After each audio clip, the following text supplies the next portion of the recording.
What is up, Raider Nation? I am your host, Raider Glenn Diesel, and this is Commitment to bring you excellent podcasts. Thank you for tuning in to another great episode. I really appreciate the love and support from Raider Nation. Thank you for the ones that has subscribed and liked the page. Let's continue to spread the word to more Raider Nation. Help me continue to grow this page so I can continue to put out the great content for Raiders content for you guys. So thank you, much love to you guys. So again, let's spread the word and help your boy out. Help your boy, get some more likes and subscribes. So all right, if you guys I hope you guys are excited as I am about this draft. I'm excited because we finally get our franchise quarterback that we so long have been starving for. It's been a very, very long time that we've had an opportunity, to finally get excuse me, finally get a franchise quarterback. Man, that's exciting to itself, but also the new direction that this organization is going, with the view of Spatek and his crew, and then bringing on, the head coach that a lot of people wanted, and he chose us. So that was a blessing to have someone like a Clint Kubiak that wanted to be here, that chose us, and kudos to Spatek and his crew for waiting on Kubiak. That was a long wait to wait for him to get done with the Super Bowl. You know what I'm saying? And all the coaches was flying off the board. You know what I'm saying? And all of the coaches, like assistant coaches and OCs, O-line coaches, all the assistants, coaches or whatever were getting, snatched up. And so even though waiting, it was kind of like, man, it's great that we're waiting, but, are we going to wait too long? Because, is the cover going to be dry for, Kubiak to get his coaching staff or whatever, man? But they had a plan. They executed that plan, and I love the stealth mode that this organization is flowing through this off season. It's been precise. It's been meticulous on how they have went about doing their business, man, and I can't be any more excited. But also, I'm also excited about the other 9 picks that the Raiders are going to have at their disposal, starting with the 36th pick in the second round. Like I said, we all kind of know who that first pick is going to be, and it's going to be our franchise quarterback. But what are we going to do to surround our young quarterback? What are we going to do to keep adding on to this young team? This team got young this offseason. Out with the old and with the new bloods. You know what I'm saying? And they did a really good job on stacking this roster with young talent, something that again that we haven't had in a very, very long time. So let's recap kind of what they did this offseason, right? So with the moves that they made this offseason,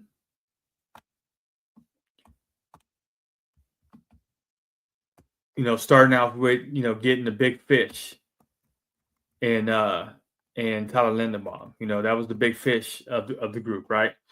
And we landed them. Some people say, we overpaid. No, we didn't overpay.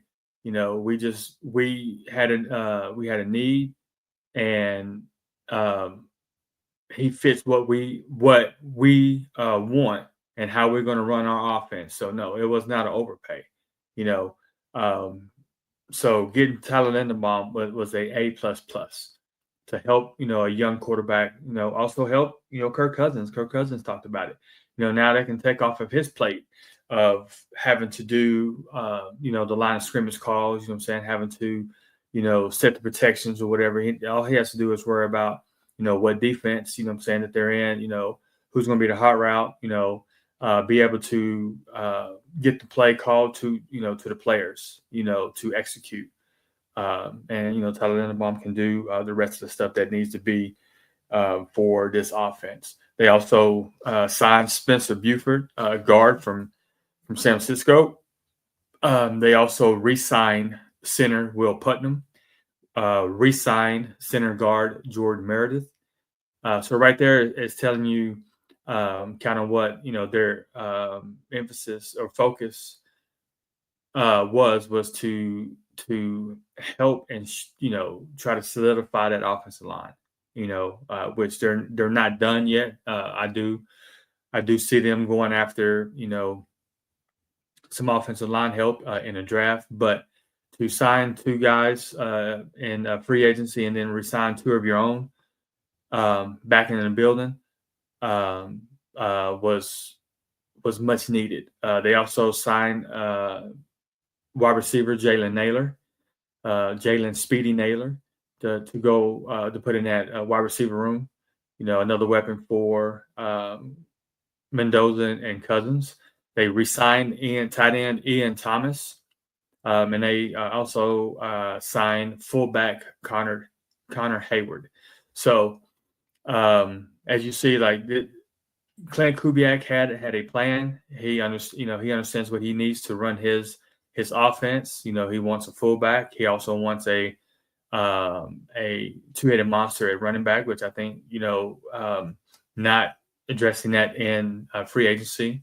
I can pretty much say that they're going to try to address that in the draft. And also, too, you can also tell, what teams, are focusing on or what teams are going to do in a draft based off of the offseason moves that they make, right? So by, signing 4 offensive linemen in free agency to go along in that room tells me that they kind of like what they have in that room, especially with, Rico Dennison, an outstanding offensive line coach, a legendary offensive line coach that is now on, Kubiak's staff. Is going to go a long way on helping that offensive line be better. Like the line was not an issue. The issue was the coaching and the messaging. The development part of it was not there last year under Pete Carroll. So I think the line is going to be much improved again, but we still are going to be adding pieces to that line, right? So let's look at the offensive depth chart after free agency. So we got Kolton Miller, which, healthy Kolton Miller come back this year. Looks like, he is going to be our left tackle. We got Charles Grant, which was a rookie last year, showed some promise, didn't really get that much burn that I would like to have seen, especially with being a rebuild season. Pete wasn't all about rebuild. He was trying to win now, so he stunted the growth on last year's offensive draft picks. So I'm kind of curious of year 2 for Charles Grant because I think he has a lot of promise. The starting right tackle was DJ Glaze. He's been solid, but I do think that we do need to find an upgrade if we can. If we can't, he'll be solid. But I do think that we need a upgrade there at right tackle. And then we got Dalton Wagner as another tackle. Our guards are going to be Jackson Powers Johnson. Now, if I had to guess. If I had to guess that Jackson Powers Johnson is going to slide to the left guard spot, Caleb Rogers is probably going to be in the battle in this offseason for the other guard spot, which is the right guard spot. We got Jordan Meredith. Like I said, we resigned Jordan Meredith. Um, Spencer Hayward came over as a free agent. Pickup Antonio Mafi and Curtis McClendon is that guard room. So again, I think we do need to get a couple more pieces, maybe one more piece in that room to go and compete for a spot. But if we had to roll out, if we did have to roll out, I would feel comfortable rolling out Colt Miller, Taylor Lindenbaum, obviously a center, Jackson Powers Johnson at the left guard spot, and Caleb Rogers at the right guard spot, and then DJ Glaze at right tackle. So then we got at the running back room, we got Ashton Jeanty, Dylan Laube, and Chris Collier. So as you see, there's really not too much depth behind Ashton Jeanty. Okay, so I do see them going after a running back in this draft. Wide receiver room looks like this. We got wide receiver Jack Bech, who's going to go in his second year. He did get a little bit of an opportunity last year to play some. He didn't play as much as I would like for him to. So that way, going into this season, we would kind of know what we had in Jack Bech and Dante Thornton. But that was not to be had. So again, now we're going to be going into this season on, what do we have in those two, right? So that's going to be kind of intriguing there to see if they take a step forward this year. Again, signing Jalen Nailor was a good signing. He's a hometown kid. He's from Vegas, so bringing him home and getting from underneath Justin Jefferson and Jordan Addison. So now he has an opportunity, to make a name for himself. He also played with Kirk Cousins over there in Minnesota. So there's some familiarity there with those two. Trey Tucker is someone that I think is going to have a pretty good year. He did come out last year with the inept quarterback room that we had last year, and Geno Smith throwing him the ball. There was a lot of times, man. If you looked at the All-22, Trey Tucker was open. Trey Tucker was open pretty much on every play. Geno just didn't see him. Again, he's going to say he didn't have enough time or whatever, blah, blah, blah. But on the times that he did have an opportunity to get him the ball, when he did have a clean pocket, he just didn't see him. So he had those ghosts in a pocket. He was looking more at the rush and not with the plays downfield. But that's neither here or there. He is no longer our problem. He is the New York Jets problem. So, and then, like I said, Dante Thornton. We got Shedwick Jackson, which is Bo Jackson's nephew. We got Brendan Rice, which is Jerry Rice's son.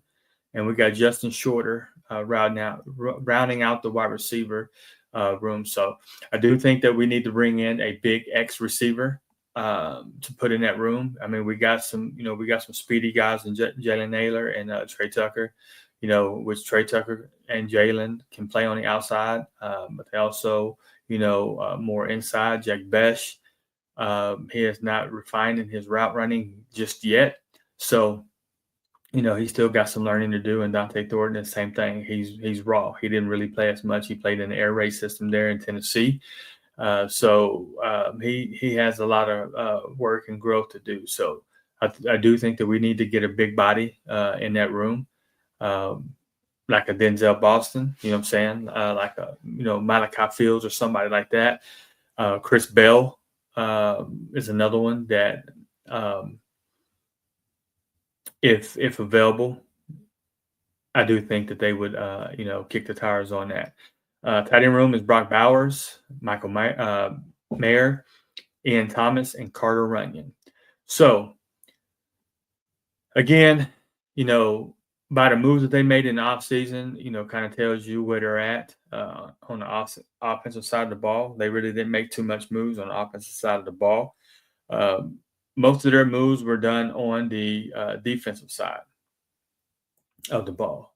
You know, with the names that they brought in, with the talent that they brought in, with the getting younger, 25-year-olds, signing them on 3-year deals, like linebacker Nakobe Dean, linebacker Quay Walker, defensive end Kwity Paye. They re-signed Malcolm Kuntz, defensive end. Re-signed defensive end Charles Snowden. Re-signed defensive tackle Thomas Booker. Re-signed cornerback Eric Stokes. Re-signed safety Tristan McCullum.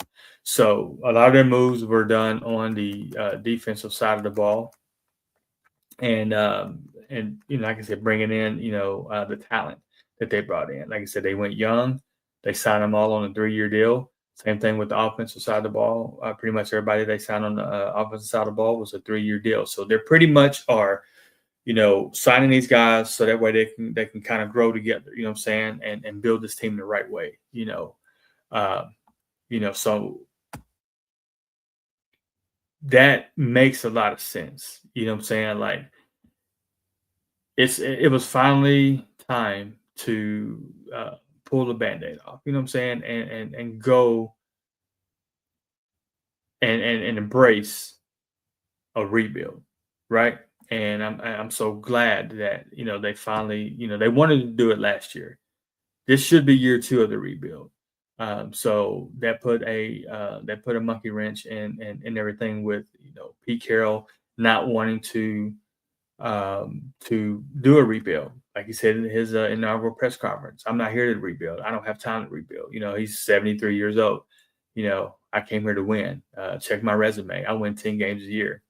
He set that precedent. What I'm saying? He set that expectation. And so that pretty much put what Spytek, had in mind was a rebuild. So I think, that's why, Pete had, he let Pete go immediately after the season. I mean, it was as soon as the season was over, Pete was fired because that wasn't the vision that he set in place for this team. We should be in year 2 of this rebuild, but again, not going to cry over spilled milk on that aspect. So Raiders defensive depth chart after free agency, we got defensive end Max Crosby, Kwity Paye, Malcolm Kuntz, Charles Snowden, and Tyree Wilson. Defensive tackle room is Adam Butler, which he's 32 years old. So we do need to get younger there with the blue chip talent.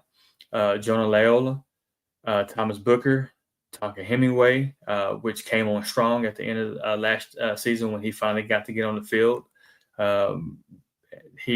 He had 4.5 sacks last year and only played in I think like 6 games last year or whatever. So JJ Bakese and Broderick Martin. So I do like the upside of Tonka Hemingway and what he showed. Hopefully he can build on that.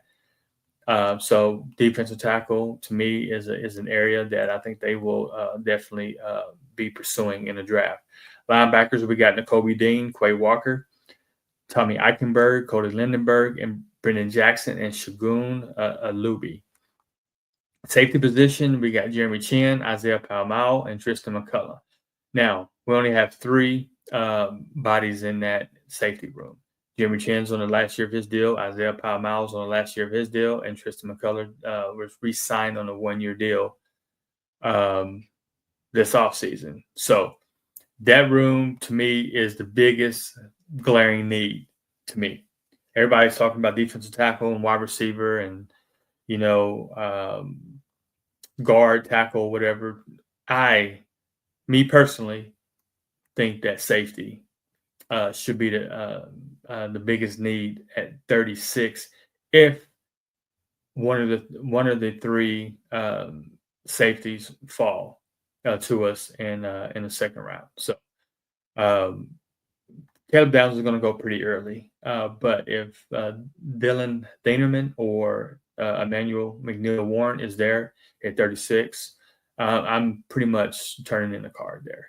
unless they feel that they need to trade back, which I really do think that they're probably going to trade back with the 36th pick, depending on how many players that they have on their board that they have, kind of, ranked, together or similar or whatever. If they feel that, there's like several players there that they're comfortable taking with one of those several players, if they do trade back, then I think they'll do that to accumulate a couple more picks. So I do think that 36 is definitely open for discussion, and I do see them trading back with that pick. Cornerback room is Eric Stokes, Darian Porter. We traded for Teron Johnson from Buffalo, so that right there is probably going to be the starting three cornerbacks: Eric Stokes, Darian Porter on the outside, Teron Johnson on as the nickel corner. DeCamerion Richardson and Greedy Vance rounds out the cornerback room. So,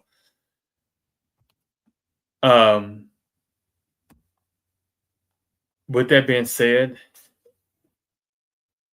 kind of breaking down the offseason, breaking down the roster. Let's go ahead and get into the draft. Now, I do say that this is kind of what, if the Raiders are presented with this scenario, let's just say that Denzel Boston's there at 36. Caleb Banks is sitting there at 36. So you got a wide receiver and you got a defensive tackle. Say you have either Dylan Thieneman or safety Emmanuel McNeil Warren, either one of those two safeties. So those four players there on the board. Let's say one of the cornerbacks falls. Let's say like Colton Hood or Avion Terrell falls. Avion Terrell is ranked 8th on the big board. Colton Hood ranked 28th on the big board. Say Chris Johnson from San Diego State, he's 38 on the big board. Say he's there at 36. So you got all these guys lumped together, right? You got Cade McDonald, another defensive tackle, sitting there. What are you going to do, right? So how you weigh that is, how you got your board and how you got them, basically ranked. If you got them all pretty much, kind of ranked, not too far from each other, then you have an opportunity. Like I said, you got Denzel Boston, Caleb Banks, Cade McDonald, I'm sorry, Colton Hood, Dylan Thieneman, Emmanuel McNeil Warren, Chris Johnson. So you got seven guys there. Say let's see, you got Chris Bezanitis from Texas A&M guard. So you got Emmanuel Pregnon guard, sitting there. So now, say you got like a tackle, Blake Miller or Max Einhager from Arizona State. So you got all these guys sitting there, right, at positions of need. What do you do? So let's go through this scenario. Let me start the pro football draft network mock draft, and let's kind of see what we got and kind of play out here. So, all right, obviously, I'm picking Fernando. There's trades popping up here. I'm declining those trades, and I'm taking Fernando, no doubt. All right, so okay, so at 36, I'm not even gonna look at any trades right now because there's some trades. So on the board right now, we got 24 ranked Denzel Boston. We got 25th ranked Caleb Banks. So Cade McDonald's off the board. He's already been picked. You got 28 ranked cornerback Colton Hood from Tennessee. You got 29th ranked Cassius Howe from Texas A&M edge.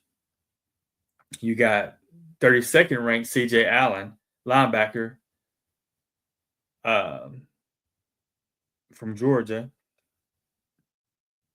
Then you got 35th ranked R. Mason Thomas from OU, edge. Oh, then you got 37th ranked Christian Miller, defensive tackle from Clemson. You got 38th ranked Chris Johnson, cornerback from Toledo. Number 40th ranked D'Angelo Pons, cornerback from Indiana. Number 42 ranked tackle Blake Miller. Okay, so that's interesting. Okay, so that's interesting there. So the tackle position goes Spencer Fanu, Francis Mayogu, Caden Proctor, Morgan Freeland, Caleb Lomu, and then Blake Miller. And then it drops off, or then Max Ironhanger is gone. So 42, then it drops off to 63rd ranked offensive tackle on the board. So we got 8 wide receivers, 3 defensive tackles, 5 cornerbacks, 4 edge, 2 linebackers, 2 tackles, and 1 guard. And the guard is Chase Bisonitis. Okay. So with us already, like I said, having JPJ, resigning Jordan Meredith, signing Spencer Buford. Oh, let's see. I don't think.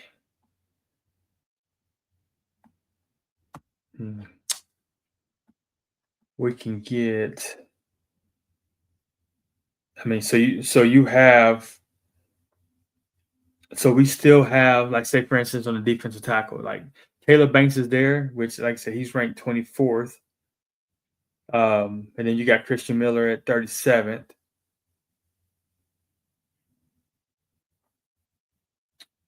Let's see. Then you got Lee Hunter at 60. Then you got Daryl Jackson at 69 from Florida State. Then you got Dominic Orange at 71. So I think we can kind of hold off on defensive tackle because we can get one later. All right, so let's look at and see.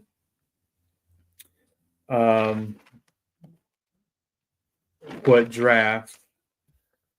Okay, so I got. No, I don't like that one. I don't like that one. Okay. So this is interesting. So I got a trade offer from Houston.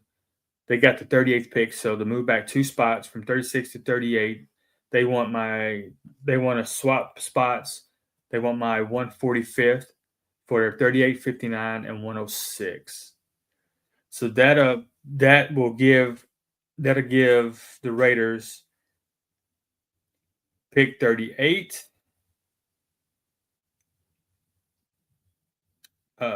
pick 59,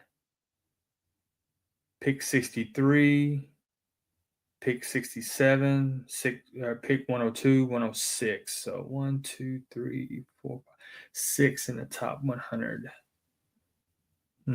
Okay, so I'm gonna take that. I'm gonna take that offer.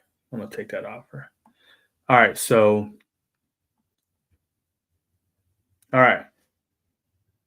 So still on. So pretty much everybody that was on the board is still on the board 2 spots later. So see, that's kind of why you want to do that. You want to take that. You had several players. A team wants to move up, and they didn't, take any of the players that you had. So all those players are still there. Let me see if there's a trade offer. See what it looks like. So, oh wow. Okay, so Cleveland, for whatever reason, they want to move up 1 spot. Okay. So they want my 38th pick and my round 3 for next year to move down one spot and pick up pick 63. Okay, I'm gonna do that. So let me accept that trade there. Okay. Oh, all right. So they didn't take anybody. Oh, never mind. Denzel Boston. Okay. So they wanted Denzel Boston. So Denzel Boston, they picked. But it still gives us, like I said, there's still several players out there that, again, safety is a need. But so now we have. All right, so I'm gonna go. I think I can't pass this up. Blake Miller, tackle, is staring at me. So I'm taking Blake Miller. I'm taking the tackle from Clemson, um, Blake Miller.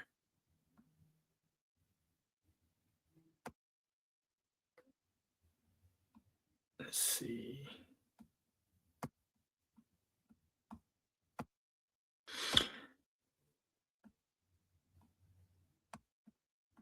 All right, so Blake Miller is 6'6", 317, and says Blake Miller has room to keep building on his game, but he has one of the highest ceilings in the 2026 NFL draft tackle class.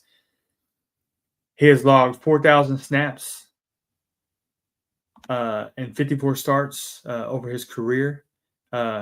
And he ended up with his best, most consistent season in 2025. At his size, Miller is one of the most natural movers in the entire 26 O-line class. He's an uber explosive attacker off the snap and a light-footed puller with hyper elite lateral and second level range, which is good because of the scheme that Clint Kubiak is going to run. He's running that zone blocking scheme, outside zone scheme, and he fits perfect in that. And he is definitely an upgrade at the right tackle position over DJ Glaze by far. His ability to cover ground and reach landmarks is matched only by his knee bend, movement, balance, and synergetic feel in pass protection. And in 2025, he showed notable development with his anchor footwork, strength, and lower body control. So yeah, that to me, like I said, that I could not pass that up, even though, like I said, we had, those players still on the board. I mean, he was 42 ranked. We moved back to 39. I mean, I think that's great value for someone like that. So Blake Miller is going to be pick there.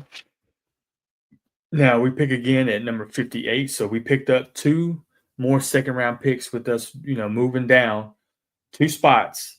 So we went from 36 to 39. So we actually, didn't really move down too far, but we ended up with 2 more extra second round picks. So we're picking at 58. All right. So now let's see. All right. So we are on the board.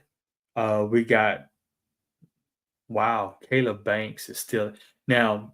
Caleb Banks is sliding just because of the injury that he sustained at the Senior Bowl, or not the Senior Bowl, at the scouting combine. He had already broke his foot, healed, and he went to work out at the scouting combine and re-broke that foot. So that's why he's sliding, but the talent is there. We got 2. So I already had 1 second round pick. We got 2 more second round picks. I think the risk reward here, even though, like I said, even though he is injured, the talent that he possesses, I think that is kind of a no doubt. But I mean, we still got Colton Hood, we still got Cassius Howell. Let's see.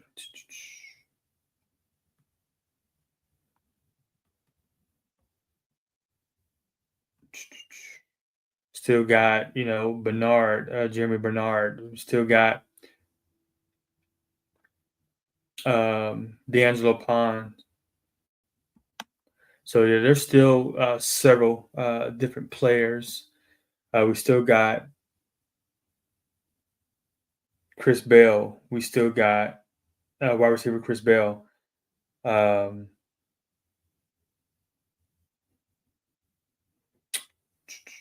Still got linebacker Jake Golday, ranked 47th. We still got cornerback Davison Igbeson. I can't really say it. Sorry, I'm butchering his last name, cornerback. So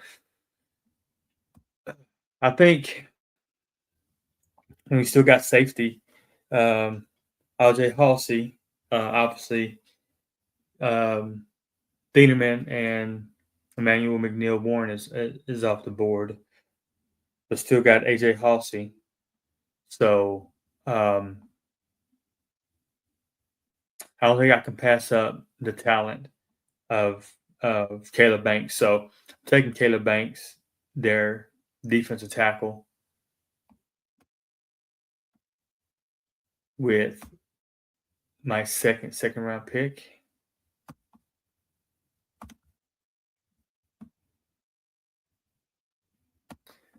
Caleb Banks' profile is 6'6", 327. Caleb Banks broke out with 4 sacks and 7 tackles for losses in 2024, showing our blue chip raw talent tools in the process. With arms over 35 inches, he has overwhelming size, length, and forklift power to pair with inhuman burst and quickness at that size. His rare raw talent has grandfathered him into the stack and shed nightmare category, which he flashes excellence as a pass rusher with swim moves, swipes, and long arms. Banks needs more control and counter consistently, but his physical makeup is ready for the instant impact at the NFL level right now. The major question comes from his medical history and lack of availability in 2025. He's had foot issues in the past and suffered another injury that required a procedure against LSU and ultimately caused him to miss most of the 2025 season. Then at the scouting combine, which I talked about this, he suffered yet another foot injury, this time a broken foot that will sideline him for at least until June.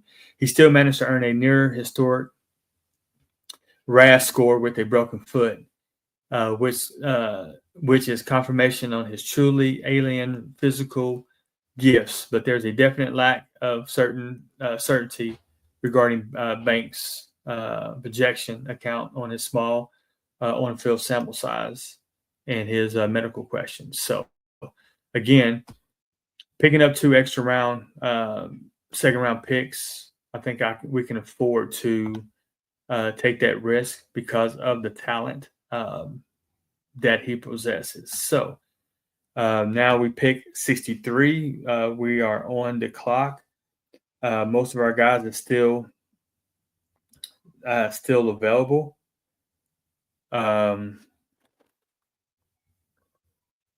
So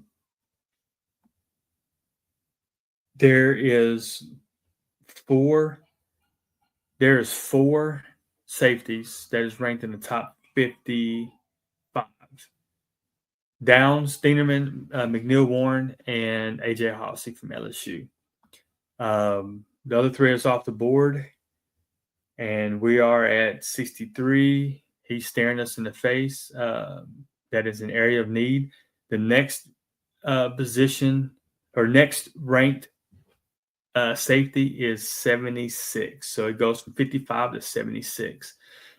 So with our third second round pick, let's go ahead and let's get cornerback AJ Halsey with that pick.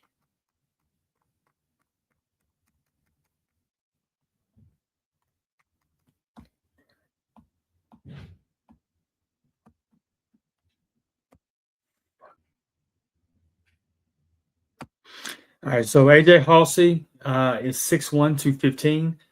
He's a 3-year, 3-star recruit out of Fort Bend, Marshall High School. He had 12 interceptions and 3 pick sixes as a senior in high school, earning first team All-State honors. He um, went to New Mexico, started 9 games in 2022, finished with 87 tackles, 3 picks, and 3 forced fumbles. A 24 tackle game against Fresno State was the most by any FBS player since Oklahoma's Kenneth Murray posted 28 against Army in 2018.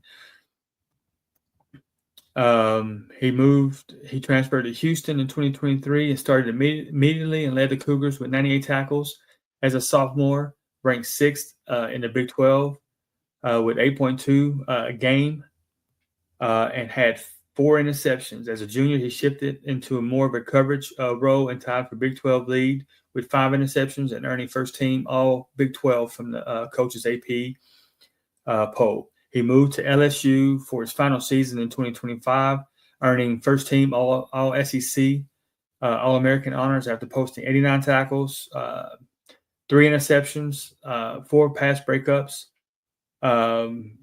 As 4 years at 3 different schools, he compiled 347 tackles, 14 interceptions, 19 pass defenses, and forced 6 forced fumbles. He's outstanding zone coverage instincts, reads quarterback's eyes from depth, and triggers downhill with clean timing. He has genuine ball skills at the catch point, attacking the football like a receiver on contested throws. His 14 career interceptions and 19 pass defense validate the turnover production on tape. His thick 222-pound frame creates a real physicality advantage when driving through ball carriers at the point of contact. He is patient in his zone drops, funneling cornerbacks into checkdowns by shrinking the windows between routes. He is a willing and effective run defender who fills gaps with force and consistent grades well against the ground game. He's a reliable sideline-to-sideline pursuit, finishing plays well outside his initial alignment with effort and angles. So as you see, the ball production's there. If you can, even having 12 interceptions in high school. So the ball, so he is a ball magnet, right? His nickname is Go Get That or Give Me That, or I think it's like Go Get That or something like that. So again, safety was a big need. Safety, like I said, was a huge need for me. So again, kind of rounding out, we got our franchise quarterback. Then we got a true right tackle in Blake Miller. Then we got Caleb Banks with the upside, even though he has that foot injury. The upside there is just too much for me to pass up on. Then we still got our safety. So we got a safety, D tackle, and cornerback. So we've hit the trenches. So now we pick 67 in round 3. So pretty much most of the guys are off the board, but we still got some quality players on the board. We still got Jeremy Bernard, wide receiver, Chris Brazel, wide receiver, linebacker Jake Golday, wide receiver Ted Hurst, edge Gabe Yakas, cornerback Keith Abney, defensive tackle Lee Hunter, still there. So even though we got Caleb Banks, I can turn around and snag big Lee Hunter. Malachi Fields, wide receiver, Elijah Surratt. So wide receiver still there. So I don't think we need to press the need there to get that wide receiver.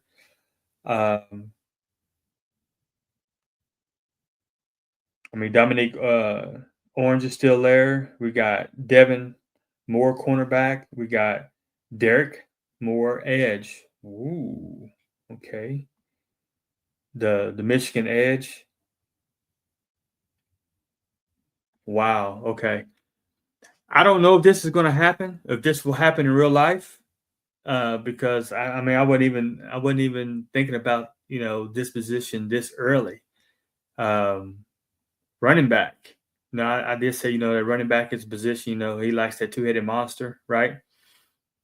If you look at what if you look at his pedigree as far as what he likes to do, he likes to have that two-headed monster. You look back at um, Seattle last year. He had Kenneth Walker and he had Zach Charbonnet. Charbonnet got a lot of uh, carries there. You know what I'm saying? He pretty much, he was pretty much out carrying Kenneth Walker, but he likes that two-headed monster. Well, we all know Jeremiah Love is a unicorn, right? And he went pretty early. He's a top 10 running back, but his running mate, Jadarian Price, he's used to that role. He's used to, being, a backup to, a star running back, a la Jeremiah Love, a la Ashton Jeanty. He is still on the board in round 3, pick 67. Now, if this was to play out this way, I would love it. I'll be ecstatic. And even though it's not like a huge need, it is a need. I mean, Dylan Lowby and Chris Collier is the only other running backs behind Ashton Jeanty. So I don't think it's going to play out like this because I don't think that Jadarian Price is going to be on the board. But in this exercise, he's on the board, and I'm taking him. I mean, round 3, pick 67. Yeah, I'm taking Jadarian Price. So Jadarian Price is now a Raider in this mock draft. All right, so we don't pick again until pick 102. So let's go ahead and skip it.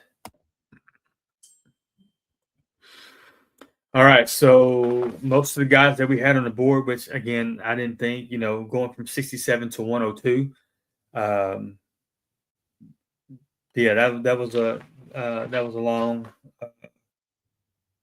long wait. So, all right, let's see. So we still got several players on the board. So we still got, Lee Hunter's gone, Daryl Jackson's gone, but our 4th ranked D tackle is still on the board. He's 71st ranked. Dominique Orange is still on the board. 95th ranked Chris McClellan, which I love McClellan from Missouri. And Rashawn Berry from Michigan rounds out the top 100. So there's still 3 top 100 defensive tackles on the board. Cornerbacks, we got 50th ranked Davison Igbison, Devin Moore, Chandler Rivers, and Malik Muhammad. So we still got 1, 2, 3. We still got 4 cornerbacks on the board.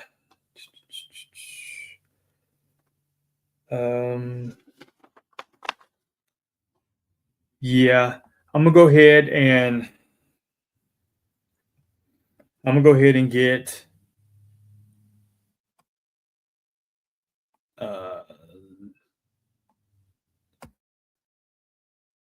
probably going to get Dom Orange. I mean, like I said, we did get Caleb Banks, but again, needing some insurance just because of his foot, and you can never have too much depth. And Dominique Orange is a true nose tackle. We're going to the 3-4 scheme, so he definitely fits that profile. Dominique Orange from Iowa State is 6'2", 322. His nickname is Big Citrus, the ideal nose tackle prototype. He has near 34-inch arms. He can play well with natural leverage and attack opposing linemen with power in the pass game. He can latch, anchor, and limit displacement against run blocks. He's naturally he's naturally not an elite disruptor as far as the pass rushing skills one-on-one, but Big Orange makes his money being that immovable mass at the fulcrum. He can two gap while stationary and while on a move against zone blocks. He can stack and shed and has a surprising pursuit range and relentless motor. For odd and hybrid schemes, Orange can be a dominant force multiplier, early down gap enforcer. He frees up the other players to make plays and has measured playmaking ability of his own. So even though he's not that pass rushing defensive tackle, he does have some skills, but his bread and butter is to clog up the running lanes, be that immovable force, let everybody else eat. Get Nakobe Dean and Quay Walker space to do what they do. So, yeah, Dominique Orange is going to be that pick for us. Now, turn around and pick 106. Let's see. Let's skip it. All right, I was gonna go. I pretty much was set my mind on going edge because I had two still highly rated edge players still on the board. One of them was Derek Moore, and the other one was Malachi Lawrence, which I have Derek Moore rated higher. But Malachi Lawrence is off the board, but Derek Moore is still there. Derek Moore is rated 52 on the big board. So 52 on the big board, picking at 106, that is a steal. Plus, he's a Michigan man. So you know how Brady and John Spatek, they're Michigan men. So I mean, this is a pick, that I see them making. That, which again, Malachi Lawrence is another name to watch out for. Like I said, if he was here, I probably would have went with Malachi Lawrence because he did have a 30 visit with the Raiders. But Derek Moore is 6'4", 255.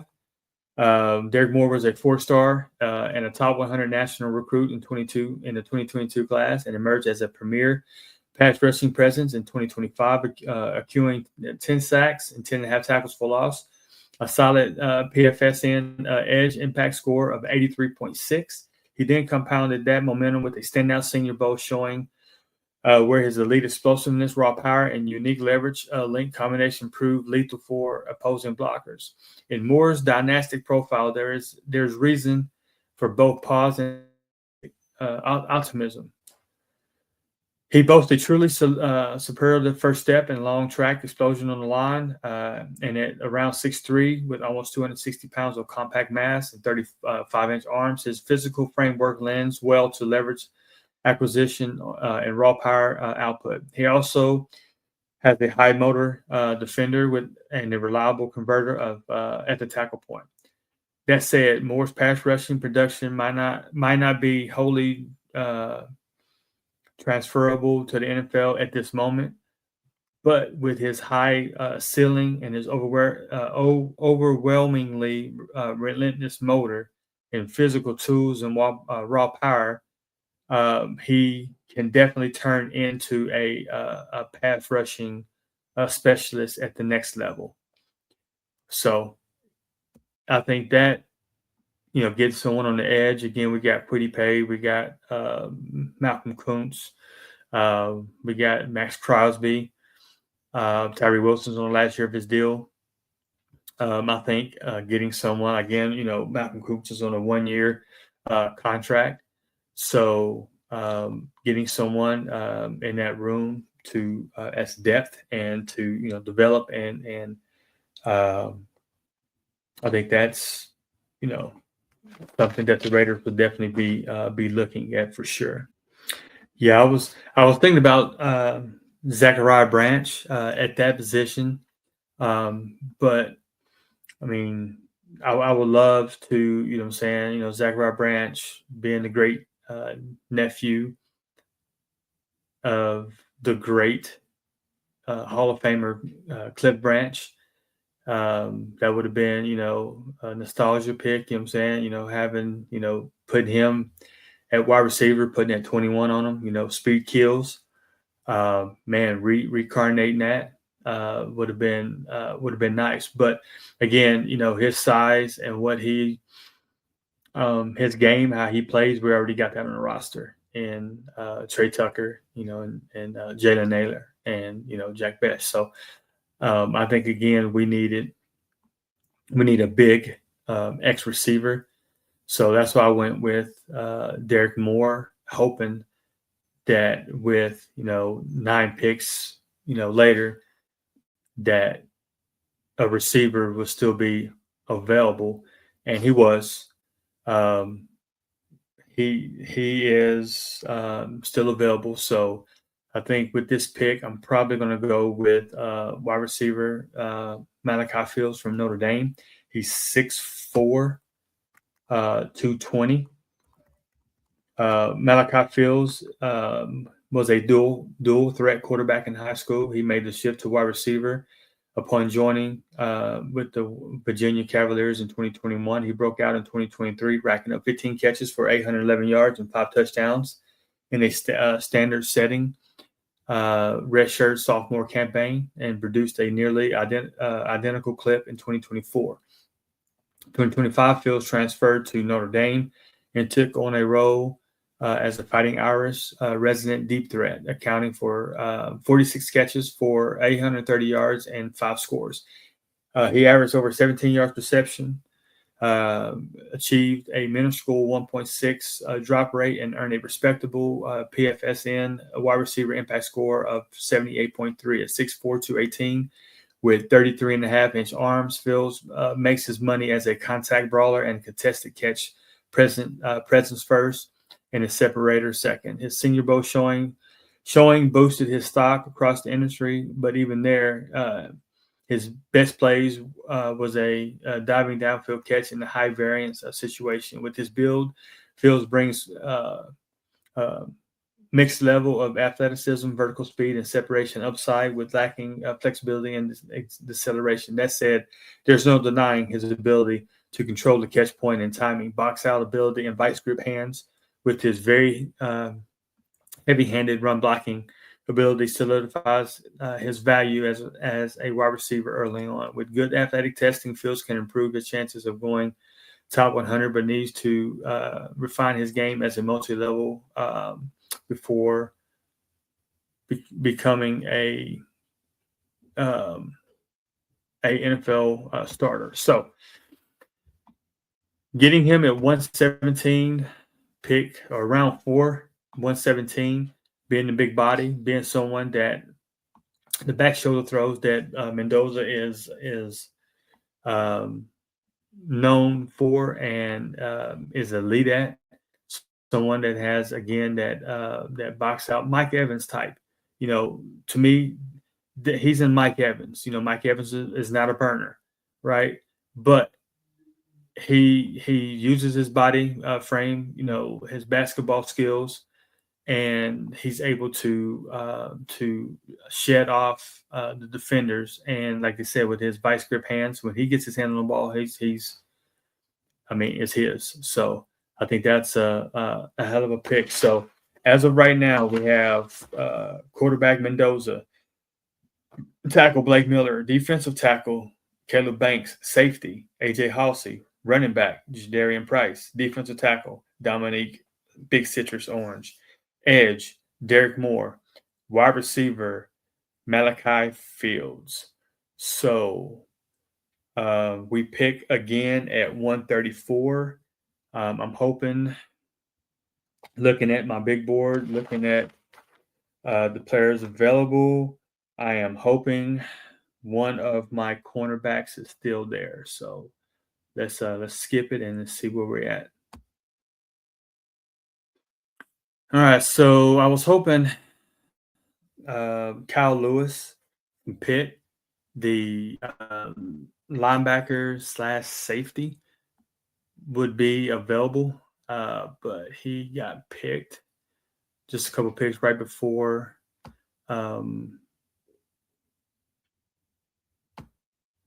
I was on the clock, so I'm still going to go cornerback. Um, and the cornerback that I am targeting he is ranked 73rd um, on the big board, and he is, let's see, 1, 2, 3, 4, 5, 6, 7, 8, 9. He's the ninth ranked cornerback. Is Devin Moore from Florida. He's 6'3" and a quarter, 198 pounds. Devin Moore was quietly one of the best cornerbacks in college football in 2025. He logged a solid PFSN cornerback impact score of 82.4 while racking up 3 interceptions and 4 pass defense in SEC play. At 6'3", 198 pounds, Moore has a unique combination of length, functional athleticism that underlines his coverage profile. He's a spidery contester at the catch point, but also has smooth, fluid coverage mobility. He's quick, malleable, and disciplined in press man coverage, but also has a tight, efficient pedal in off man and zone. He can orient to receivers and suddenly plant and drive over top stems. And he has flashed the desired willingness to be physical. At times, more closing explosiveness appears less than elite, but he can still improve his precision playing the ball at times. Nevertheless, he is technically a variable cornerback with an instinctive, fast-flowing play style and the combined coverage mobility and length to swarm wide receivers as a potential impact starter. So, again, having Darian Porter going into his second year. We have Eric Stokes re-signed. We have Taron Johnson as our slot corner, our nickel corner. DeCamerion Richardson, and then Greedy Vance. I think having someone like a Devin Moore come in to compete is huge. So I think, so far, man, rounding out, with these picks, I mean, we're addressing a lot of needs, and we're still getting, quality players at the position. So we got 3 more picks left.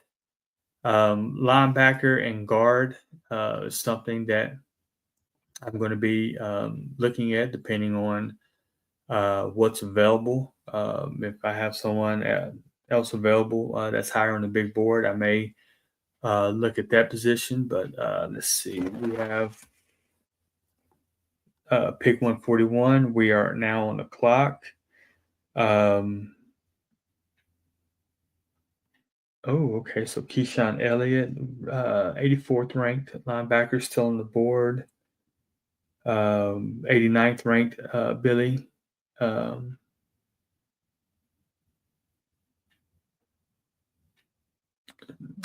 Sure.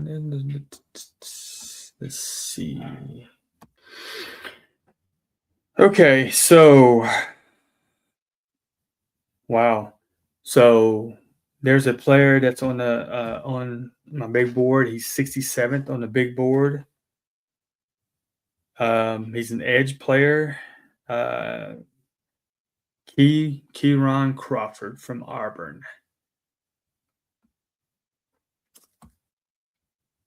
Let's see. Kieran is 6'4", 253. Kieran stands out as an ideal value in a designated pass rusher mode. He began his career at Arkansas State in 2022, and in 2023, he emerged as a high-quality pressure producer, amassing 7.5 sacks and 12.5 tackles for loss. In 2024, he transferred to Auburn, and though he spent the first year with the Tigers behind Keldrick Faulk, which Keldrick Faulk is going to be top 15 player in this draft on the depth chart. So he sat behind the top 15 guy, or he was behind the top 15 guy. He took up place opposite of Faulk as a quality starter in 2025. So he sat behind Keldrick Faulk in 2024 And then in 2025, Kendrick Falk, which is going to be top 15, probably top 20 guy in the draft, this year's draft. He was opposite of him. And in and then in that season, Crawford accumulated 7 sacks, 11 and a half tackles for loss, and a strong PFS edge impact grade of 84.2. He also logged an impressive pressure rate of almost 20%. At 6'4", 251, Crawford has good frame density, and though his arms are shorter than average, he compensates for lacking power profile with sufficient burst, bend, and agility, leveraging skills and pass rushing nuance. And he brings urgency in pursuit. He may never have the sheer size or play strength to play with his hands in the dirt or even front schemes consistently. But as an odd or high front rush linebacker and designated pass rush, he has immediate rotational appeal and could go on to become a mid-level starting talent. So getting him in round 5, at pick 141.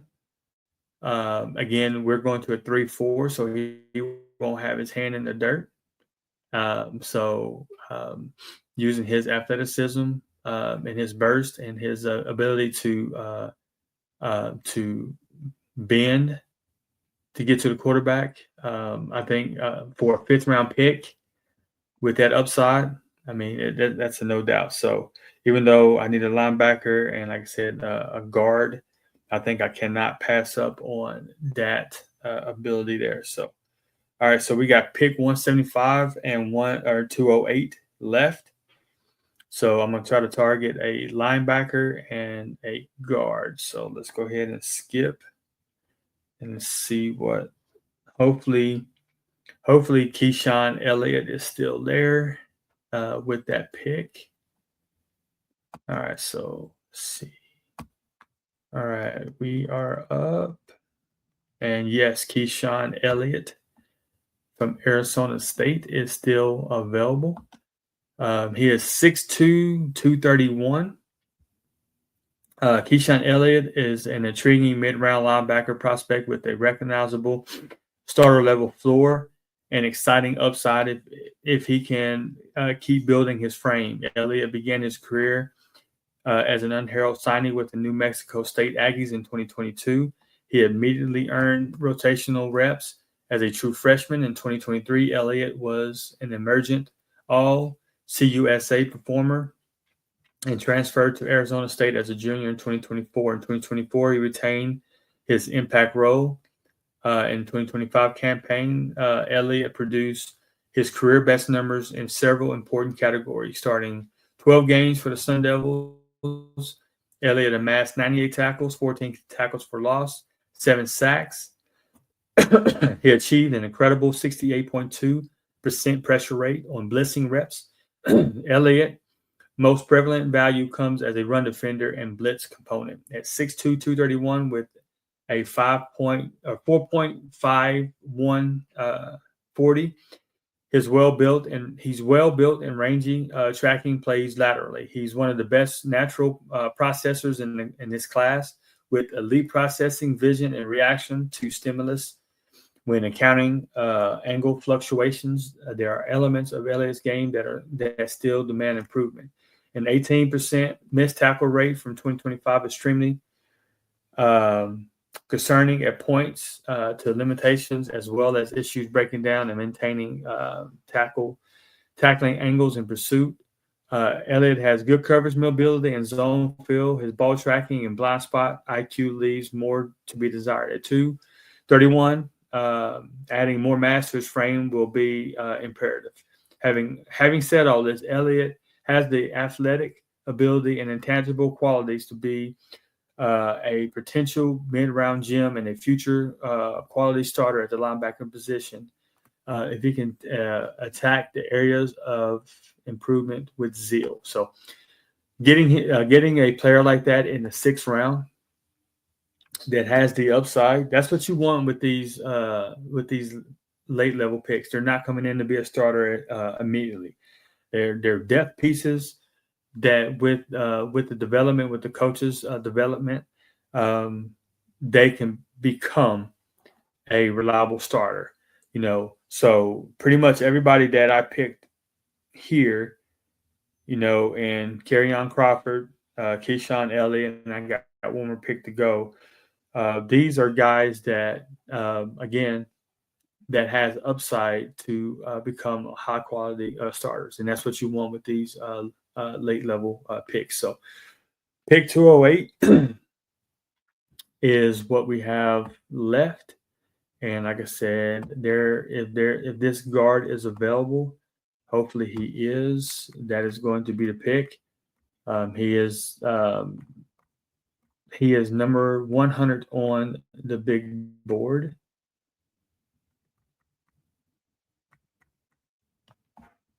So let's see.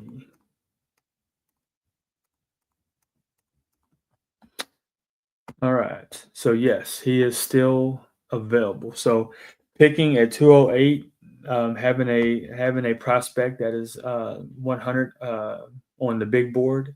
So the big board, 100 top prospects still available, is a slam dunk. Billy Sherth from Notre Dame. He's a guard. He's 6'5", 310. Sheridan is a scheme-specific day 3 guard prospect who can go on to excel or to exceed his draft capital in the right situation. Sheridan originally joined the Notre Dame Fighting Irish as a 4-star recruit in 2022. He redshirted his first season and spent most of 2023 as a rotational contributor, starting the season's final 3 games at right guard. He started 12 games in 2024 and started 7 more at left guard in 2025 while serving as the team's captain before declaring for the 26th NFL draft. Sheriff's medicals demand extra homework. He missed time in 2024 with a high ankle sprain and again missed a stretch of games in 2025 with an MCL sprain. But for the teams who cleared Sheriff, he's an intriguing potential day 1 starter that you can get in day 3 in gap heavy schemes, which we are running a gap heavy scheme. At 6'5", 310 with 34-inch arms, he is well put together with excellent density and a strong anchor. In run game, he has enough initial explosiveness to reach at adjacent landmarks on reach down blocks, pass blocks, and the violent rotation torque to fully extend and seal defenders out of the lanes. Meanwhile, as a pass protector, he anchors a persistent and reliable strength. His synergetic and study against power possesses blitz and stunts at a high level, and has the independent hand usage and carriage recalibration together and stymie rushers as they work across his face. Sheridan has a ultimate high ceiling while he's explosive enough, he can be heavy-footed in recovery and lacks inspiring second-level range. His hips are a little stiff at times, which can further impede recovery and cause uptight pad-level drift. And he, at times, struggles to sustain lower body power exertions. Best utilized in schemes where he can operate across at adjacent gaps in a phone booth. Sheriff has a mid-level starting upside at the peak, but functions well as a quality depth in the immediate timeline. So, again, getting him with the 208th pick in the 6th round to go along with, which already a full guard room, but needs depth. I think this is a hell of a pick. So, doing a recap, Raider Nation. So we get our franchise quarterback with the number 1 pick in Mendoza. We get a starting right tackle in Blake Miller. So we can move DJ Glaze to a rotational depth piece. We got a highly blue chip defensive tackle, and Caleb Banks. Again, his foot injury, but he doesn't have to come in and start immediately. We got safety, the ball hawk, AJ Halsey, with the 63rd pick. We got a running back to go along with Ashton Jeanty, so that 1-2 punch is going to be deadly. We got our true nose tackle and Dominique Big Citrus Orange. We got an edge, Derek Moore. We got a wide receiver, so we got our big X receiver at Malachi Fields. We got a cornerback, Devin Moore. We got Kenyon Crawford, another edge. We got a linebacker in Keyshawn Elliott, and we got a guard in Billup Sheriff. So, all in all, I think that was a productive draft, and like I said, hopefully we can have something similar like this to in real life. So, hope you guys again like this video. Like I said, some of the names that you heard here, you're pretty much going to hear these names, and I can probably say probably 3, maybe 4 of these guys gets drafted by the Raiders. So, anyways, all right, Raider Nation, you guys stay up. I appreciate and much love, from you guys. So, from the bottom of my heart, man, thank you guys for tuning in. Like and subscribe to the page. Tell more Raider Nation. So help a boy out so I can grow this page. All right. Come Thursday, it's going to be game changing. This draft here is going to be the stepping stone, the foundation draft that is going to set this rebuild on his feet. So, all right, Raider Nation, you guys stay up.